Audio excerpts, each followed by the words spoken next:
Good afternoon, traders. This is Christian Tromhertz, Tribeca Trade Group, and it is Monday, June 14th. So, everything that we're going through in this video is for information purposes only, not giving out any advice or recommendations.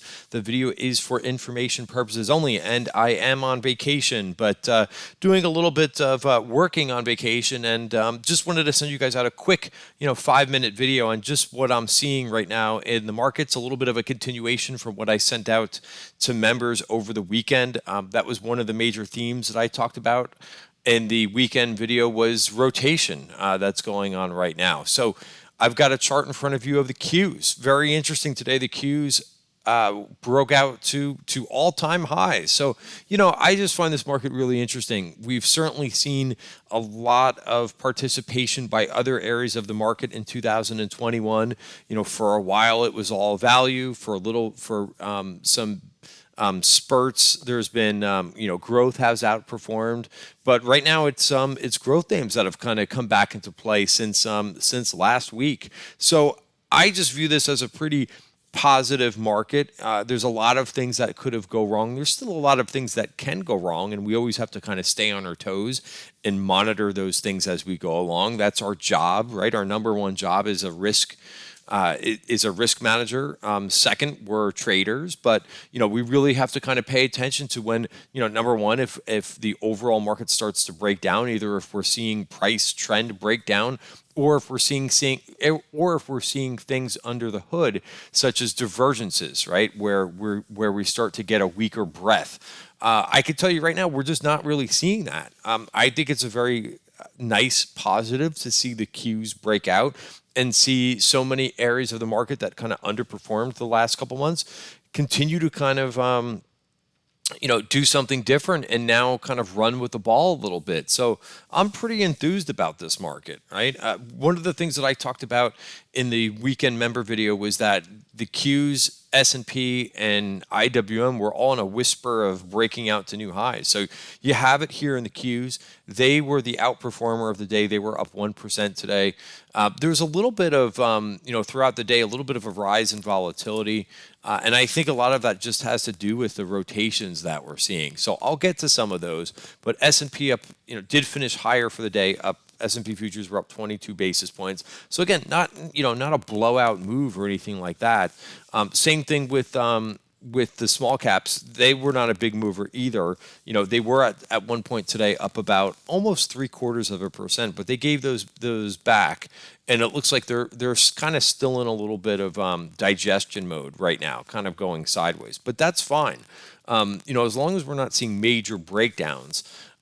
So let's talk about a couple things here first, right? And so we'll talk about a couple of the things that I see moving down, right? So we talked about this towards the end of the week, and I had to make some changes in the TTG Trend Portfolio, right? I manage a couple portfolios, one of which are my trading account, which I'm in and out of things pretty quickly for the most part. I'm doing a lot of short-term swing trades to medium-term swing trades, a couple long-term swing trades in there too. But it's more of it's a trading account, right? So it's a mix.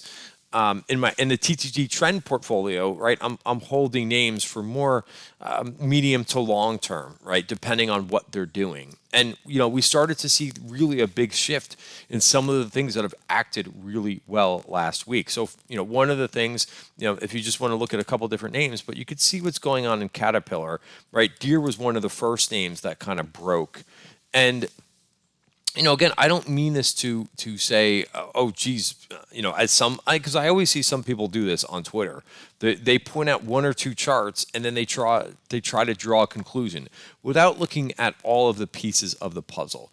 So you kind of have to look where this Deere has come from, right? So now it's in digestion mode. It's been breaking down over the last couple weeks, but there's plenty of things that are breaking to the upside. So that's what kind of amazes me in this market, right? So Apple has been one of those stocks that really hasn't been doing much, but look at it get above value today. So in my trading account and in my long-term account a little bit, but mainly in my trading account, I'm always trading with the stop price, right? So I'm looking to know if the trade doesn't work, where I'm going to get out of it, right? And we always do that on the onset of the trade. So Apple, you've got to stop. You could use a stop, just a little bit above, a little bit below 129. Another name that I'm not exactly fond of, but if you like this coin, right, and this would kind of be considered a counter trend trade, but this is really the first day that coin has done anything in months. So if you like this name and if you think that this is going to get going, you know exactly where you're going to be wrong, right? That's basically what trading comes down to, right? Forget about making predictions and trying to spot trying to find people that think that they have a crystal ball, right? We know that that's not what trading is about, right? It's about trading versus levels, right? And noticing when buyers are coming into something and where a name could possibly get to. So if you look at this Coinbase, which is not a name that I've talked about all year long, again, it's not really one of my favorite names, but 232 could be a level to trade against, right? That's the bottom of value, right? It's the first green bar essentially inside the value area for the month of June. So I view that as significant, right? And if you want to break it down, I trade off of multi-period time frames, right? So I look at the most that most things that I look at is the daily chart as well as the 1 hour chart. I would also, if you wanted a little bit of confirmation, wait until this thing gets above that 1 hour VPOC, right? So maybe 240 would be a level that would be interesting. Another name that came up on our scans this weekend was Shopify. Right, was just noticing how well Shopify was kind of hanging in here. Right, if you just look at this pattern alone, rather than this whole thing that's going on, you kind of have a little bit of a cup and handle going on, and a break, which you see this all over the place. As we've had over the last month, a lot of inverted head and shoulders kind of looking charts. It's not going to look perfect, but I think this looks pretty good, and perhaps this can charge a bit higher. Right, a number of other names that kind of came up on our scans this weekend. HubSpot made a nice follow-through move. Took this name to kind of, you had to be patient with some of these names. Right, another name that we talked about, I think, in Friday's video was Unity Software. Up another 3%. Right, also not exactly, but perhaps this is the neckline that we're getting to, and maybe we could start to kind of break higher.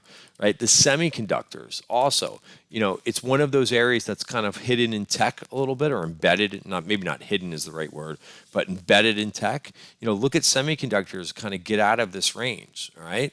So a lot of positive things going on, and if you go through a few of these names, obviously Nvidia has been the star performer, and that made another new high today. But I think there's a number of other areas that look pretty good. One that another name that we detailed in our weekend member video was Cadence Design, right? You probably haven't heard of this name in a while, but hey, this is the first move above value. So, doing something different. That was a new name for me.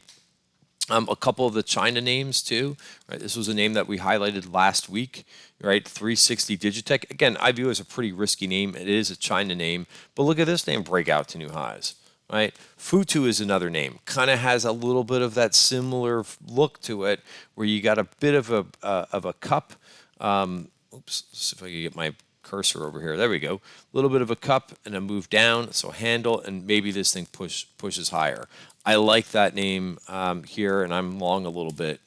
Again, not a big position because, let's face it, these China names are not exactly, they have another layer of risk to them. So, it's important to realize that with some of these names. TIGR, notice that since we took out this version point of control, this thing has gone sideways, right? This was the point of control from this value area back here. Again, notice price did not go through this. A lot of digestion, which is normal, and it's trying to resolve itself higher. So here's my trades. I always show, all the trades. Not every trade today was a winner. I tried some Tesla this morning. I didn't like how it looked, midday, so I decided to get out of it. And part of the reason there is because I'm continuing to see other opportunities. So I don't really want to stay in a name that's not working as well as something new that I might find. But you could see how we kind of took some targets, as usually I do, right around the open, wait for things to kind of settle in a little bit, and then go to work a bit, right? And watch for things. So even though I'm on vacation, quite active today. Shopify was a really nice trade. And you could see I took some other trades today. Things are continuing to look pretty good as we did our homework and analysis over the weekend, and a lot of things were kind of jumping off the page. In terms of especially in the growth areas. And I would say watch your as always, watch your risk. Right. This was a name that I added to on Friday, but you could see what's going on here. If these things aren't going to break out and take that next leg higher, you got to play a little bit of defense, right? It's part of trading, right? It's a big part. And I know so many people are posting charts of do things. You got to, I don't see a lot of people talking about what they're doing with their existing positions if they were in some of those names, like the steel names, the material names, the industrials, the financials, right? So a lot of things going on here. The financials continue to kind of move down here. There was some calls that went up, short-term calls that went up in XLF, maybe for something for the Fed meeting later in the week. Who knows? But, you got to play good defense here too, to be able to, really go after some of the, some of the names that are moving to the upside. All right. So that's my main message for the day.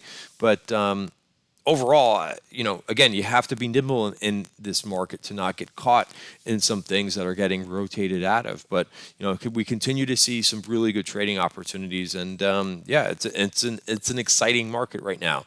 Keep in mind we have a number of events to get through this week, but you could see a lot of reshuffling going on. Perhaps that is due to some of the what we're going to see towards the end of the week, right? There's always a lot of pre-positioning when we have an S&P and NASDAQ rebalance, which we have on Friday, as well as a Russell rebalance the Friday after that, right? There's a lot of pre-positioning. There will be a lot of volume, of course, on Friday, but a lot of what goes on leading up to that by the institutions is pre-positioning into those index rebalances. All right, guys, have a great night, and I'll see you tomorrow.